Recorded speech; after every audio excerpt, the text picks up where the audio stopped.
What if I told you that drinking alcohol on a plane is a total and utter scam? What's your initial reaction to that? Well, but it can't be a scam. It's just a glass of champagne when I'm going from one country to another. You know, the beer, the wine, it's all free. I love a drink on a plane. It helps me relax. Well, today in this video, I will explain why it's a scam and what you must do about it. If you don't have the mindset that I'm going to break down for you in this video today, I promise you, flights are going to be a nightmare. So if you are trying to get control of your drinking, or you're really trying to just get into a state of mind where you see alcohol for what it is, you must watch this entire video. And just before we get into it, if you want my personal help stopping drinking in the Sober Clear program, where we help people reframe the way that they view alcohol, and then we have a community and use coaching calls to really focus on building a great life without alcohol, please click the link in the description and book a call. We can jump on a quick call together and really figure out if the Sober Clear program and reframing alcohol could be a good match for you. If you want more details, go to soberclear.com, or if you're ready to book a call, just click the link down below. So let's get back into it. So recently, I've just been over to England. So for those of you that don't know my story, you know, I drank for the best part of 10 years. 5 years ago, I stopped drinking alcohol. I really just got into a state of mind where I saw alcohol as ethanol, as poison, as something that I didn't want to do anymore. I made a decision, and that was 5 years ago, despite struggling for such a long time. When I stopped drinking alcohol, I ended up booking a one-way flight to Chiang Mai in around month 3 or something like that, because my dream was to have an online business, and with the confidence, you know, I was just feeling really, really awesome, and I felt like I could conquer the world. So anyway, I got to Chiang Mai, I spent a month there, I spent a month in Bangkok, I went to Bali, I went to Italy, and then I came back to England. That was around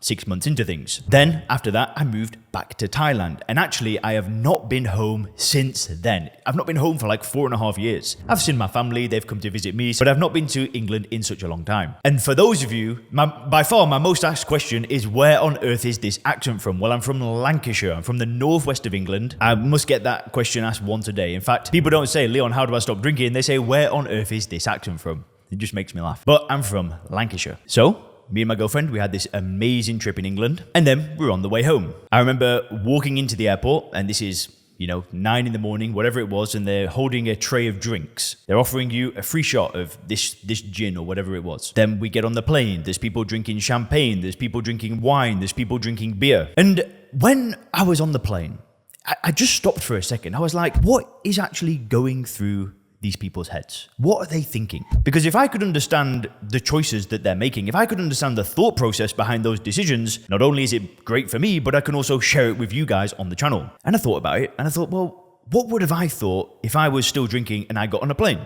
I would have had thoughts like, I need to get my money's worth, right? Like, I've paid all this money for this flight. I might as well have these free drinks, right? I might save 20, 30 pounds, $20, $30 of free drinks, and yeah, I might as well drink them. Other people might just see their neighbor in another seat drinking, and they think, oh yeah, that's a good idea. Other people might just feel like, well, I'm celebrating. I'm going on holiday, because we were going from Manchester to Dubai.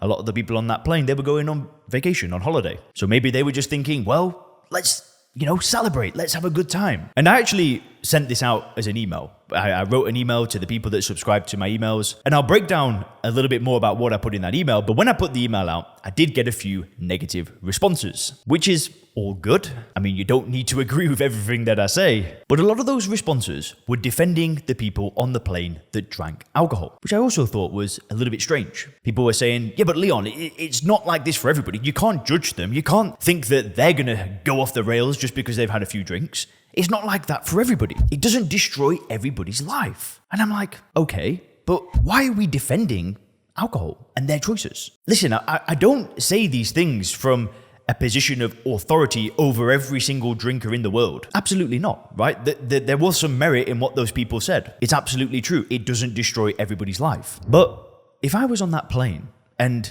we just changed the drug, we change it for crack or painkillers, and everybody was having just one painkiller instead of taking 10 throughout the day, would I have got emails back saying, yeah, but Leon, not everybody gets out of control with painkillers. Some people like the odd painkiller. Some people like the odd toot on a crack pipe. Do you think I'd have received those emails? Of course not. People would have done nothing but agree with what I had to say. But with alcohol, it's like in this different category. But I want to break down how I view things. I want to break down my mindset to help you, because I've not drank for 5 years. I have no desire to drink. I'll never drink again, because I see alcohol the way that it is. See, every single one of those drinkers that drank alcohol on that plane that day gained nothing. Even if life doesn't crumble apart, even if they have just 2 drinks on the plane and they don't drink again for another week. Guess what those drinks gave them? Nothing. How can putting a poison in your body, how can putting ethanol in your body add anything to your life? And I will never change my mind about this. So even when I see somebody have just 1 or 2 drinks,